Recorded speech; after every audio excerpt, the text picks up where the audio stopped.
베드로 사도는 스데반의 순교 이후로 본격적으로 신앙의 자유를 위해서 본도, 갑바도기아, 그리고 갈라디아, 아시아, 비두니아 쪽으로 흩어지게 된 믿음의 성도들을 향해서 편지를 썼습니다.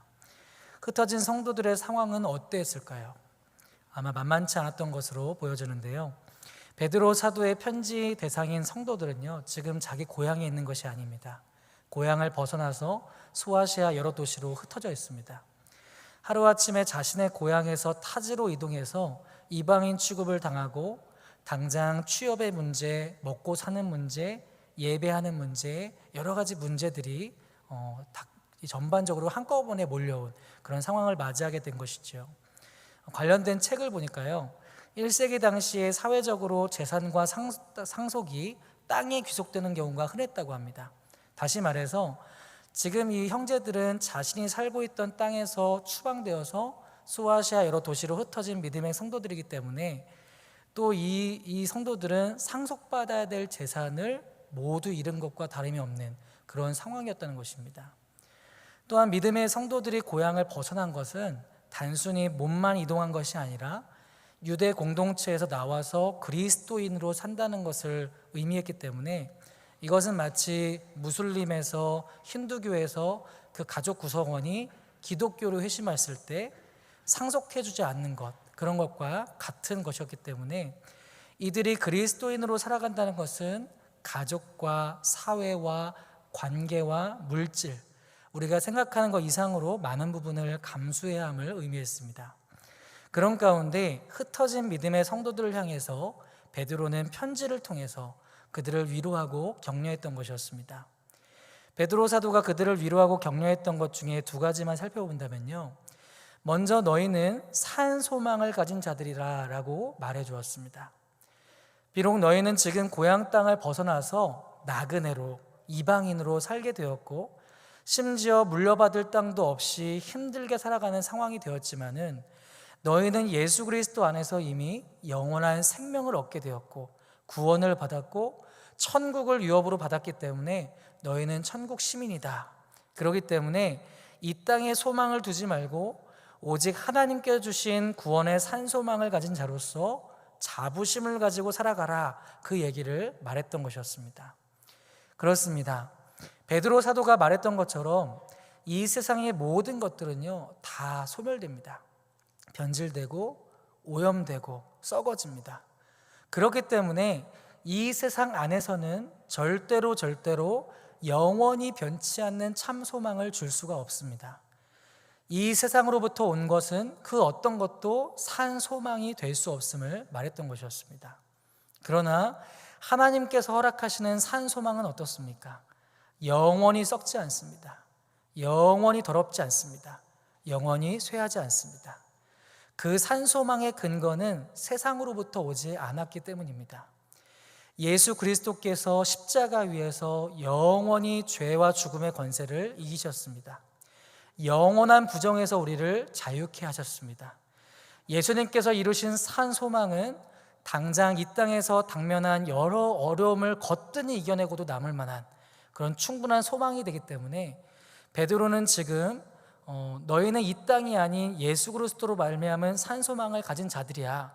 그렇기 때문에 너희가 이 땅에서 잠시 나그네로 살아가고 또 이방인으로 살아갈지라도 세상을 바라보지 말고 너희가 가진 산 소망을 바라보며 살아가라, 그렇게 권면했다는 것입니다.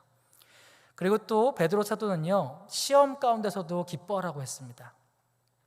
베드로 사도는 그들이 겪는 상황들을 알고 있었습니다. 베드로전서 4장 4절 말씀을 보면 이러므로 너희가 그들과 함께 그런 극한 방탕에 다름질하지 아니하는 것을 그들이 이상히 여겨 비방하나라고 말씀하고 있습니다. 이 말씀과 같이 주변 사람들이 끊임없이 믿음에 흩어진 형제들을 향해서 비방하고 무시하고 있었다는 사실을 베드로 사도는 알고 있었습니다. 베드로 사도는 여러 가지 시험으로 인해서 믿음의 형제들이 근심하지 않을 수 없는 상황이었지만 그 시험의 기간은 잠깐이라고 얘기했습니다. 그리고 그 시험조차도 하나님께서 우리 믿음의 성숙을 위해서 허락하신 것이다라는 것을 말씀했습니다. 또한 지금 당장은 이 땅에서 위로받지 못한다 할지라도 언젠가 예수께서 재림하실 때에 그 믿음의 시험을 통과한 자들은 주님으로부터 칭찬과 영광과 존귀를 얻게 될 것이기 때문에 시험 중에서도 환난 중에서도 오히려 크게 기뻐하여라 라고 그렇게 말했던 것이었습니다. 세상은 그들에게 나그네로 대우했습니다. 이방인으로 대우했고 외인으로 대우했습니다. 무시하고 차별했습니다. 심지어 그들의 가족이라고 해도 유대 공동체에서 벗어나서 있는 그들에게 예수 그리스도를 믿음으로 고백하는 자에게 마땅히 상속해야 될 땅도 받지 못하는 일도 생겼습니다. 그러나 베드로 사도는요, 그들을 향해서 너희는 산 소망을 가졌다. 세상으로부터 온 모든 소망이라고 할 만한 것들은 다 썩어지고 더럽고 쇠할 것들이지만 너희는 예수 그리스도로 말미암아 영원한 산 소망을 가진 하나님 나라의 백성이다 라고 얘기하는 것이었습니다. 이 땅에서 잠깐 동안 시험을 당할 수 있고 하지만 결국 예수님 다시 재림하는 그때에 시험을 통과한 자들은 예수님으로부터 칭찬이 있다, 영광과 존귀가 있기 때문에 너희는 시험 중에서도 기뻐하여라 라고 편지를 통해서 그렇게 끊임없이 권면해 주었던 사실입니다. 중요한 사실이 있습니다. 베드로 사도가 권면했던 이 이야기는 당시 베드로의 편지를 받는 흩어진 성도들에게만 해당되는 것이 아니라는 사실입니다. 바로 오늘날 이 땅을 살아가는 저와 여러분에게도 동일하게 적용된다는 사실을 꼭 기억하시기를 바랍니다. 사랑하는 성도 여러분, 비록 이 땅에서 신앙을 선택함으로 인해서 굳이 겪게 되지 않을 일을 겪게 될 수도 있습니다. 심지어 신앙을 선택함으로 인해서 재정적으로 어려움을 겪고 당장 보기에 이득보다 손해를 겪는 일이 발생하고 또 신앙 때문에 이 땅에서는 도무지 기댈 수 있을 만한 것들을 아무것도 얻지 못할지라도 저와 여러분이 가진 이 산 소망은요, 이 세상이 죽었다 깨나도 줄 수 없는 소망이라는 것 꼭 기억하시기 바랍니다. 이 소망은요, 오늘을 살아가는 저와 여러분에게 영원한 만족과 기쁨을 주는 소망입니다. 그렇게 하늘을 바라보면서 늘 기쁨의 찬송을 부르며 살아가는 복된 저와 여러분이 되기를 주님의 이름으로 축복합니다. 오늘 설교의 제목을 어떻게 정할까 고민했는데요, 베드로 사도가 소아시아에 흩어져 있는 믿음의 형제자매들에게 너희는 나그네다 라고 말했잖아요. 그런데 사실요, 이 나그네로 하면 어떤 느낌이 있으십니까? 마냥 정처 없이 떠도는 방랑객이 떠오르지 않으십니까? 아무 목적도 소망도 없이 마지못해 그냥 세월 따라 물 따라 연명하는 그런 삶이 떠오르지는 않으십니까? 주변에서 그들을 향해 비방하면서 흩어진 성도들을 향해서 너희는 나그네야, 너희는 외인이야, 너희는 이방인이야 라고 정의를 내렸습니다. 그러나 베드로 사도는요, 너희의 정체성은 베드로전서 2장 9절 말씀에 나오는 것처럼 너희는 그게 아니야. 너희는 택하신 족속이야. 너희는 왕같은 제사장이야. 너희는 거룩한 나라요 그의 소유가 된 백성이야. 그렇게 분명히 말해 주었습니다. 이러한 부분은 세상의 기준과 가치로는 절대로 증명될 수 없는 부분이었습니다. 베드로 사도는 믿음의 형제자매들을 향해서 세상이 정의하는 시각이 아니라 하나님께서 주시는 정체성을 일구어 줬습니다. 정체성이라는 말을 위키 백과사전에서 찾아봤는데요, 변하지 아니하는 존재의 본질을 깨닫는 성질 또는 그 성질을 가진 독립적 존재, 영어로는 아이덴티티라고 설명하고 있습니다. 아무리 바뀌려고 해도 바뀌어질 수 없는 독립적인 존재, 절대로 변하지 않는 그 존재의 본연의 성질을 정체성이라고 한다는 것입니다. 너희가 비록 거기에 지금 있을지라도 너희의 모습이 어떻다고 사람들이 손가락질하고 함부로 너희에 대해서 말한다고 할지라도 괜찮아. 너희의 정체성은 그들이 정해주는 게 아니야. 너희는 존귀한 하나님의 자녀야.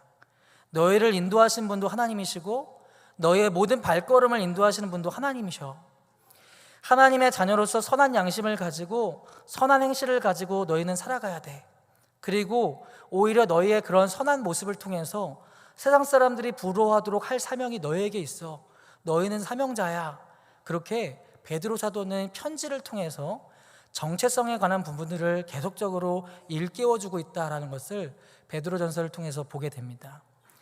사도 바울도요, 빌립보서 3장 12절부터 14절의 말씀을 보면 천국을 소유받은 자가 이 땅을 살아갈 때 어떤 모습이어야 되는지를 분명하게 고백하고 있는데, 여기서 바울은 표대를 향하여서 그리스도 예수 안에서 하나님이 위에서 부르신 부름의 상을 위하여 달려간다라고 고백했습니다.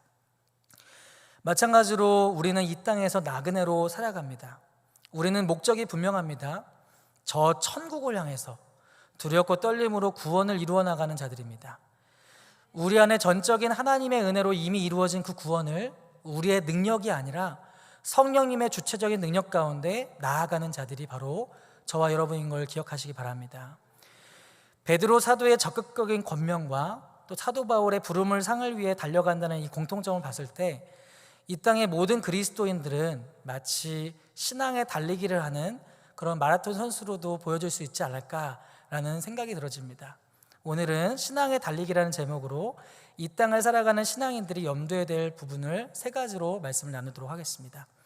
첫 번째로 끝까지 하나님의 때를 믿고 나아가야 한다는 것입니다. 여러분이 만약 마라톤을 하는 선수라고 한다면요, 여러분에게 가장 중요한 것이 무엇이겠습니까? 좋은 날씨가 뒷받침을 하면 좋겠죠. 또 좋은 운동복 차림이 있으면 좋겠고, 또 좋은 신발 같은 거를 착용하고, 또 그날 내가 좋은 컨디션이면 참 좋겠죠. 이런 부분들은 굉장히 중요한 부분입니다. 근데 여러 가지 중요하고 한 부분들이 있겠지만 그 중에서 가장 중요한 것을 꼽으라면 바로 방향이죠. 아무리 좋은 컨디션으로 임한다고 할지라도 그 결승 코스를 향하여서 달리는 것이 가장 중요할 것입니다. 처음 달리기를 시작했습니다. 그러면 당장 앞에 구간을 맞이합니다. 또 조금 가다가 또 꼬불꼬불한 구간이 있어요. 또 다음 구간을 맞이합니다. 그런데요, 이 구간만을 짧게 보면 결승선에 대한 부분이 좀 이렇게 희미하고 이렇게 가면 맞을까라고 때로는 의심도 들기도 하고, 또 내리막도 올라가고 내리막도 내려가고 오르막길도 올라가고 커브도 돌고, 그러면서 지금 당장 마주하는 구간들만 보면 결승점까지는 참 감이 오지 않잖아요. 결국엔 근데 도착할 그 결승전이 있음을 믿고 끝까지 달려간다면 언젠간 반드시 결승선을 지나가게 될 것입니다. 왜 이 말씀을 잠깐 드리냐면, 오늘 본문 10절 말씀을 제가 한번 먼저 읽어보겠습니다. 이 구원에 대하여는 너희에게 임할 은혜를 예언하던 선지자들이 연구하고 부지런히 살펴서 라고 말씀하고 있습니다. 신약시대의 사람들은 메시아, 즉 예수 그리스도를 믿음으로 말미암아 구원을 받았죠. 그런데 신약이 아닌 구약의 선지자들은 어땠을까요? 당시 이 사실을 이해하기가 매우 어려웠을 것입니다. 하나님의 아들이 인간의 육신을 입고 오신다는 것, 첫사람 아담의 죄를 대속하기 위해서 메시아가 고난과 죽으심을 당하시는 것은 매우 이해하기 어려웠던 부분이었을 것입니다. 이사야 선지자를 보면요, 임마누엘의 징조를 예언합니다. 이사야 53장에서는 예수님의 십자가 고난에 대해서 예언했습니다. 이 외에도 구약의 선지자들은 하나님께서 주신 메시아에 대한 예언들을 자신의 입술을 통해서 백성들에게 선포했습니다. 하지만 예언을 하면서도 메시아의 때가 정확하게 언제인지는 그들은 알 수가 없었습니다.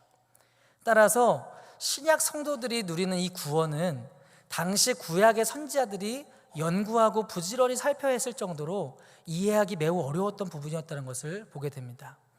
그래서 마태복음 13장 16절부터 17절 말씀을 보면요, 예수님께서 이렇게 말씀하셨습니다. 그러나 너희 눈은 봄으로 너희 귀는 들음으로 복이 있도다. 내가 진실로 너희에게 이르노니 많은 선지자와 의인이 너희가 보는 것들을 보고자 하여도 보지 못하였고 너희가 듣는 것들을 듣고자 하여도 듣지 못하였느니라 라고 예수님은 말씀하셨습니다. 그런 가운데 오늘 본문 12절을 보면 너희를 위한 것임이 계시로 알게 되었으니 이것은 하늘로부터 보내신 성령을 힘입어 복음을 전하는 자들로 이제 너희에게 알린 것이다 라고 말씀하고 있습니다. 선지자들의 연구와 노력으로가 아니라 성령을 통해서 알려주셨다는 것을 말씀하고 있습니다. 구약의 선지자들은요, 메시아의 오심과 메시아를 통해서 구원받는 사실을 전하기는 했습니다. 하지만 구약의 선지자들은 구원의 때가 언제인지 정확하게 알지 못했기 때문에 능동적으로 연구하고 부지런히 살폈어야 했는데, 지금 흩어져 있는, 소아시아로 흩어져 있는 그 믿음의 성도들인 너희들은 그 구원의 은혜를 경험하고 있으니까 너희는 지금 얼마나 큰 특권을 누리고 있느냐, 이 얘기를 하는 것입니다. 너희는 예수 그리스도로 말미암은 구원의 은혜를 이미 경험하고 있지 않느냐라고 이야기를 하는 것이죠.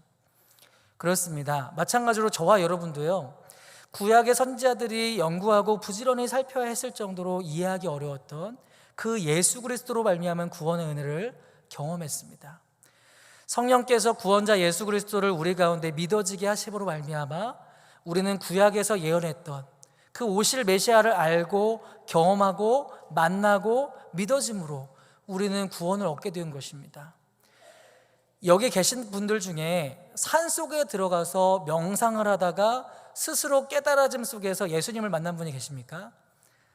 계신 분이 있으면 저한테 나중에 한번 대화를 한번 해봤으면 좋겠는데요. 우리가 예수님을 믿게 된 건 어떻게 믿게 된 거죠? 하나님의 말씀을 듣고 예수님께서 나를 위해 십자가를 지시고 부활하셨음을 내 마음으로 믿고 또 입으로 시인해서 예수님을 인격적으로 만나게 된 것이죠. 사실 우리도요, 생각해 보면요, 예수님을 두 눈으로 뵌 적이 없습니다.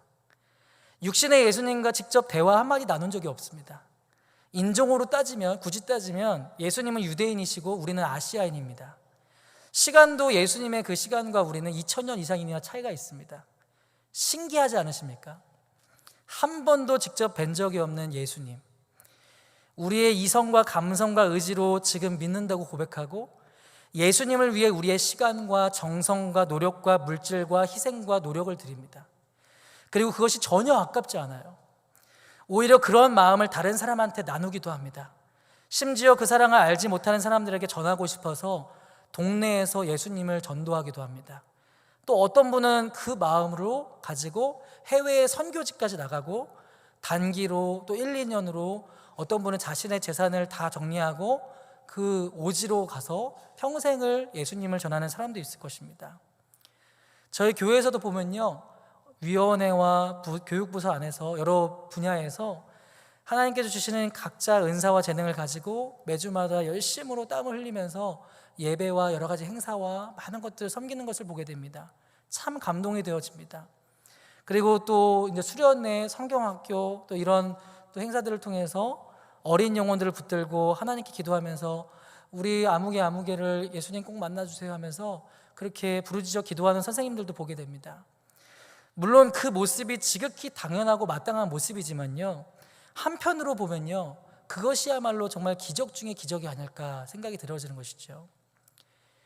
베드로 사도가 흩어진 믿음의 성도들을 향해서 그들이 예수 그리스도로 말미암아 얻은 구원의 은혜에 대해서 강조한 이유가 있습니다. 그것은 바로 하나님께서 허락하신 그 모든 은혜 중에서 이보다 더 분명하고 크신 은혜가 없기 때문이었습니다. 그 은혜는 예루살렘 땅을 벗어나도 변함이 없는 은혜였습니다. 주변 사람들이 이방인으로 왕따를 시켜도 소멸될 수 없는 은혜였습니다. 이 땅에서 나그네로 하루하루 살아가는 믿음의 성도들에게 하나님께서는 아직도 그들을 놓지 않고 붙들고 계신다라는 가장 확실한 증거는요, 바로 예수 그리스도의 구원의 은혜였기 때문에 그렇습니다. 사랑하는 성도 여러분, 저와 여러분도 이 구원의 은혜를 이미 받았다는 사실을 꼭 기억하시길 바랍니다. 어떠한 상황에서도 우리가 예수님을 믿음으로 말미암은 이 구원은 취소되지 않습니다. 골로새서 1장 13절 말씀을 보면 그가 우리를 흑암의 권세에서 건져내사 그의 사랑의 아들의 나라로 옮기셨다. 우리의 소속을 아예 바꿔주셨습니다. 하나님은 예수 그리스도로 말미암아 우리를 흑암의 권세에서 건져내셨습니다. 우리는 이제 천국 시민이 되었습니다. 이 사실은 절대로 변하지 않습니다. 저와 여러분은 성령님의 역사하심 가운데 예수 그리스도를 믿어서 구원의 은혜를 누리는 기적 속에서 살아가고 있습니다. 영원히 썩지 않고 소멸되지 않고 쇠하지 않는 이 은혜를 누릴 수 있도록 하나님의 사랑이 나에게 임했다는 것을 기억하면서요, 끝까지 하나님의 그때를 믿고 지금 주어진 이 믿음의 구간을 잘 소화하며 그렇게 믿음으로 나아가는 저와 여러분이 되기를 주님의 이름으로 축복합니다. 네, 두 번째로 보면요, 깨어 있어야 된다는 겁니다. 깨어 있어야 됩니다. 13절을 제가 읽어보겠습니다. 그러므로 너희 마음의 허리를 동이고 근신하여 예수 그리스도께서 나타나실 때에 너에게 가져다 주실 은혜를 온전히 바랄지어다 라고 말씀하고 있습니다. 여기서 그러므로라고 이제 시작하고 있습니다. 구원의 은혜를 받은 자로서 어떠한 생각과 마음가짐으로 살아가야 되는지에 대해서 말하고 있는 것이죠. 그러면서 두 가지를 말하고 있는데, 먼저는 마음의 허리를 동이라 라고 말씀하고 있습니다. 당시 사람들의 옷차림은요, 통으로 촥 이렇게 늘어져 있는 통으로 짠 옷이었습니다. 그렇게 옷자락에 촥 늘어진 모습이었는데, 만약에 내가 빨리 걸으려고 하거나 달리기를 하거나 빨리 뭔가 액션을 취하려고 할 때는 이게 툭툭툭 걸리기 때문에 반드시 이걸 이렇게 해서 허리로 이렇게 해서 묶고 이렇게 했다고 합니다. 본문에서 마음의 허리를 동이라라고 했는데요, 육신으로 달리기나 빠른 걸음을 위해서 허리에 옷자락을 묶어야 하는 것처럼 육신의 허리가 아니라 마음의 허리를 동여서 매사에 언제든지 구원의 은혜를 받은 자로서 주변의 비난과 시험 속에서도 언제든지 나아갈 준비를 하면서 그렇게 예수님께서 다시 오실 날을 향해 다름질할 수 있어야 된다, 이런 얘기를 하는 것이죠. 그러면서 이어서 얘기하는 것이 근신하라라고 말씀하고 있는데요, 보통 우리가 근신하다라고 하면 어떻게 생각이 들어집니까? 좌중하는 거, 조용히 잠잠하게 이렇게 하는 거, 그런 걸 보통 우리가 근신하다라는 것으로 보통 생각하는데요, 본문에서 나오는 근신하라라는 말은 단순하게 조용하게 잠잠하라는 뜻이 아닙니다. 술 취하지 말고 정신 차리라라는 말입니다. 여기서 비슷한 말을 우리가 알고 있죠. 에베소서 5장 18절 말씀을 보면 술 취하지 말라, 이는 방탕한 것이니 오직 성령으로 충만함을 받으라 라고 이 사도 바울이 얘기하지 않았습니까? 여기서 보면요, 이 에베소서에서 술 취하지 말라고 했던 이유는 당시 헬라의 이방인들은 감정적인 기쁨을 얻고 근심에서 해방되기 위해서 신들과 깊은 교제를 가지길 원했다고 합니다. 그래서 술의 신인 바커스 제의가 행해졌는데, 이때 현란한 춤과 노래와 음주와 어떤 환락들이 같이 동반이 되었고, 그 제의가 절정적으로 막 이루어지면서 사람들이 황홀경에 빠지는 그런 일들을 일삼았다고 합니다.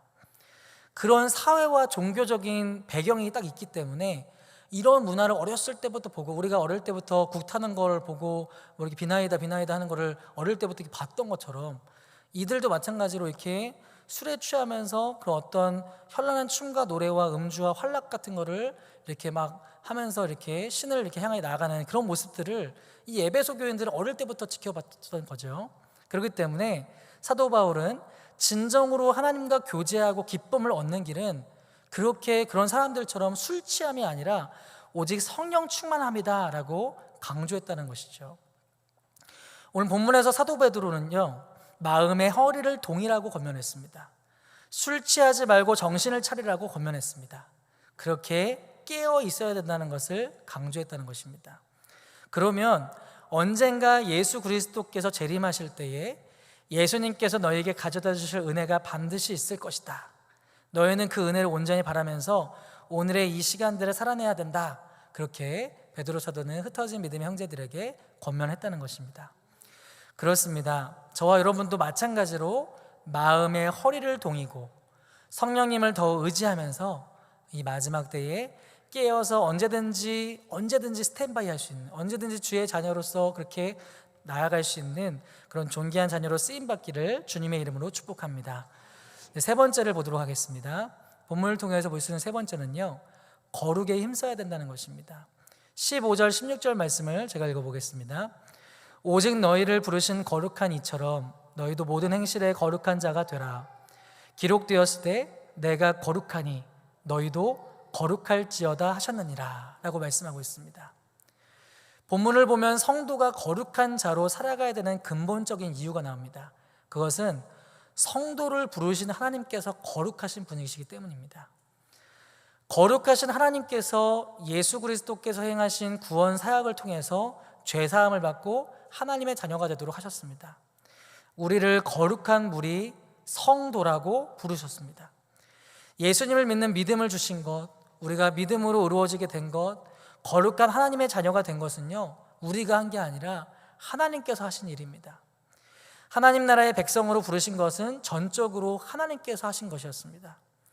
하나님께서 부르셨고 하나님께서 백성 삼아 주셨고 죄사함을 받았고 이제는 산 소망을 가지고 천국을 유업으로 받았습니다.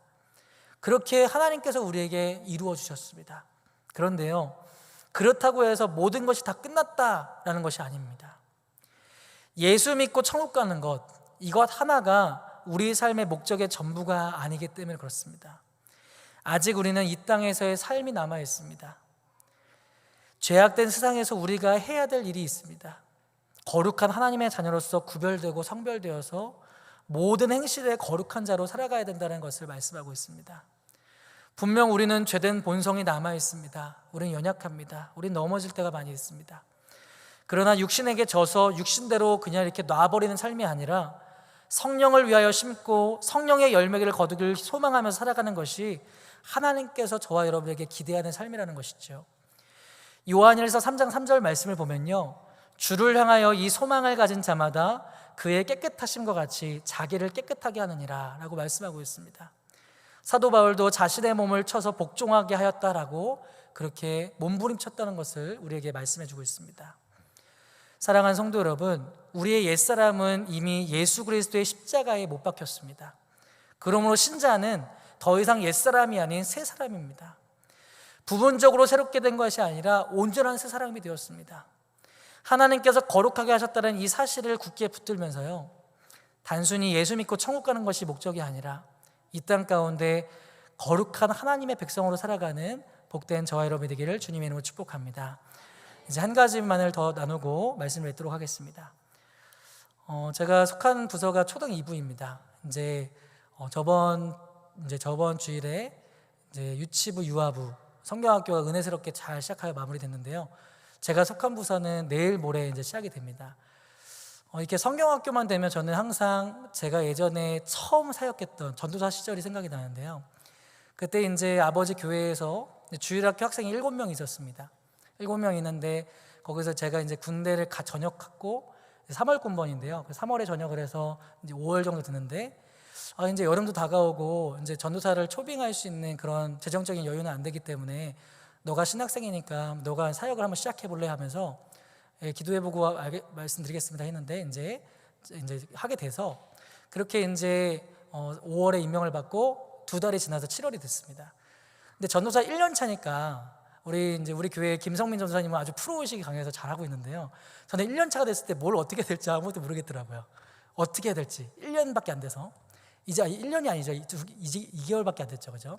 그래서 그런 가운데 계획을 짜고 무작정 그냥 토요일 날에 인형탈을 쓰고 우리 성경학교 하니까 와라 이렇게 하면서 5월 달부터 7월까지 그렇게 나갔습니다. 그래서 우리 그 당시 주일학교 학생들이 7명이었는데요. 성경학교 전날에 선생님들하고 모이면서 회의를 한 겁니다. 우리 이렇게 얘기하다가 우리 성경학교 하니까 그래도 풍선 장식은 좀 해야 되지 않겠냐고 하는 거예요. 그래서 그렇지, 풍선 장식을 하는 게 좋지 하면서 그때 저녁을 먹고 새벽 1시까지 풍선 장식을 하고 자고 그 다음날 맞이했습니다. 근데 처음 10시에 개회 예배를 드리는데 밖에 쿵쾅쿵쾅 천둥 번개 소리가 들리는 거예요. 알고 보니까 막 폭우가 막 내리기 시작하는데 막 난리가 난 겁니다. 그런 가운데 아이들이 성경학교 오겠다고 3명이 앉아있더라고요. 3명. 그래서 그 3명 놓고 막 아담과 하와 선악과 설교를 하고 있는데 아이들이 와 소리를 막 지르는 거예요. 그래서 아이들이 전도사님이 조금 힘이 빠지니까 응원의 소리를 이렇게 해주는구나 하면서 그래 하면서 이렇게 하면서 했는데, 근데 이 아이들의 막 소리가 예사롭지가 않은 거예요. 단순하게 저를 응원해주는 목소리가 아니라 뭔가 절규하는 막 목소리가 들리는 거예요. 그래서 이상하다, 너무 이렇게 이상한데 하면서 하고 있는데 저 뒤에 권사님들이랑 집사님들이 빨리 하는 거예요. 그래서 설교를 좀 빨리 끝내라고 하는 건가 이렇게 해서 들어봤는데 알고 보니까 이 토사가 막 그 산에서 중턱에서 내려와서 막 이 성전에 제가 있는 데까지 막 토사 뭐라고 할까요? 토사가 밀려왔습니다. 그래서 아이들이 소리를 지르는 거예요. 저도 그걸 보고 소리를 막 질렀어요. 근데 그날 이후로 제가 설교 때 소리를 안 지르는데 너무 트라우마가 생기는 거예요. 와, 처음 임명받고 처음 성경학교라고 처음 개회 예배 처음 시간인데 투사 막 밀려오고 막 난리가 난 거예요. 그래서 막 정신없이 무슨 설교를 한지 제 기억도 안 나요. 그래서 막 이렇게 해서 토사를 닦고 막 이렇게 했어요. 근데 점심시간이 돼서 막 이렇게 막 닦고 막 그때 짜장 밥을 먹었는데 먹고 귀로 들어간지 코로 들어간지 모르다가 이렇게 먹었어요. 먹고 이제 1시에 정도가 됐는데 아직까지 비가 내리고 있어요. 그런 가운데 이제 속으로 생각했습니다. 망했다. 이런 생각이 막 드는 거예요. 속으로 막 이렇게 하고 있는데, 그러다가 이제 그 현관문이 쓱 열리는 거예요. 현관문이. 근데 평소에 굉장히 잘 나오던 유정이, 유천수라는 애가 있었어요. 근데 그 애들이 어디에 빠진 새양쥐처럼 그렇게 온몸이 척척하게 그런 상태에서 이렇게 뚜벅뚜벅 걸어오고 있는 거예요. 그래서 야, 너 감기 걸리겠다, 빨리 옷 갈아입어라 하면서 막 이렇게 했는데, 그 유정이라는 애가 저한테 이렇게 주머니에서 꽉 쥐는, 이렇게 주머니에 저한테 뭘 하나 줘요. 딱 보니까 이게 퇴계 이황인지 율곡이인지 잘 모르겠지만 뭔가 이게 뭐 사람이 그려져 있더라고요. 딱 보니까 이게 그때 당시 회비가 3,000원이었는데요. 그 3,000원 안 잊어버리려고 그 주머니에서 꽉 이렇게 해서 이제 이걸 주는 거예요, 저한테. 그래서 딱 보고 나가서 막 눈물이 나는 거예요, 그걸 보고. 얘는 정말 이렇게 사모함으로 이렇게 막 이렇게 여기 막 온몸이 막 이렇게 하면서 이렇게 성경학교를 막 사모하는 마음 왔는데, 나는 망했다 막 이런 생각하고 막 어떡하냐, 이제 막 멘탈이 막 나가 있고 막 이런 상황인데, 그 아이를 딱 보자마자 성경학교 제대로 한번 해봐야겠다 하면서 막 열심을 막 내는 적이 있었습니다. 내가 여담이었는데요. 이 말씀을 굳이 드린 이유는 정말 이 다음 세대들이 이제 저도 이제 초등 2부에서 성경학교 때 기도 제목을 내라고 이제 애들한테 쫙 얘기를 했거든요. 근데 애들이 생각보다 이 성경학교를 사모하는 마음이 되게 크더라고요. 성경학교 때 예수님 만나게 해주세요. 성경학교 때 하나님에 대한 믿음이 강하게 해주세요. 거의 대부분 아이들 이 제목이 누가 시켜서 한 게 아니라 본인이 다 이렇게 기도 제목을 쓴 거예요. 그래서 그걸 보고 나서 정말 이 성경학교 정말 하나님께서 이끌어달라고 그렇게 기도하지 않을 수가 없더라고요. 그러면서 이제 오늘 이제 말씀 맺으면서 그렇습니다. 우리가 이 땅을 살아가면서 우리가 믿음의 달리기를 열심히 하는데, 우리 다음 세대들에게 우리의 믿음의 바통을 줘야 되지 않겠습니까? 그래서 우리가 더욱더 사모하는 마음으로 늘 그 천국을 향하여서 소망을 가지고 그리고 믿음으로 전진해 나갈 수 있는 복된 우리 광중광교회 모든 권속들 되시기를 주님의 이름으로 축복합니다.